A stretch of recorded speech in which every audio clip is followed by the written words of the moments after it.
چلی یہ لے لیتے ہیں. یہ بہن کہتی ہیں کہ جیسے LCD لگی ہوتی ہے کیمرے والی, باہر جو ہیں وہ لوگ آ رہے جا رہے ہیں تو وہ کیمرے پہ نظر آ رہا ہے, تو انہوں نے کہا اس کے سامنے نماز پڑھنا کیسا جبکہ لوگ سامنے سے گزرتے ہوئے نظر آ رہے ہوں. اب اس کے دو پہلو ہیں, ایک تو یہ کہ اس کے سامنے نماز پڑھنی چاہیے کہ نہیں پڑھنی چاہیے, یہ تصویر کا حکم میں ہے کہ نہیں. تو یہ تصویر کے حکم میں نہیں ہوتی کیونکہ متحرک چیزیں جو ہوتی ہیں وہ تصویر نہیں ہوتی, لہٰذا آپ کی نماز بالکل درست ہے. ایک پہلو یہ ہو سکتا ہے کہ جیسے نمازی کے آگے سے گزرنا منع ہے,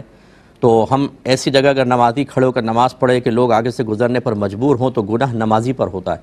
تو اب ان کا اگر پوچھنے کا یہ مقصد ہے کہ ہم LCD کے سامنے کھڑے ہو گئے نماز پڑھ رہے ہیں اور لوگ گزرتے ہوئے نظر آ رہے ہیں تو گویا کہ نمازی کے آگے سے گزر رہے ہیں تو یہ گناہ ہوگا کہ نہیں ہوگا؟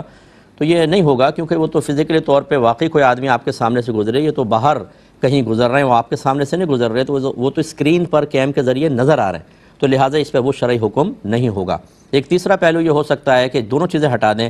ایسی کسی اسکرین کے سامنے نماز پڑھنا کہ توجہ بار بار اس کی طرف جائے, یہ کیسا ہے؟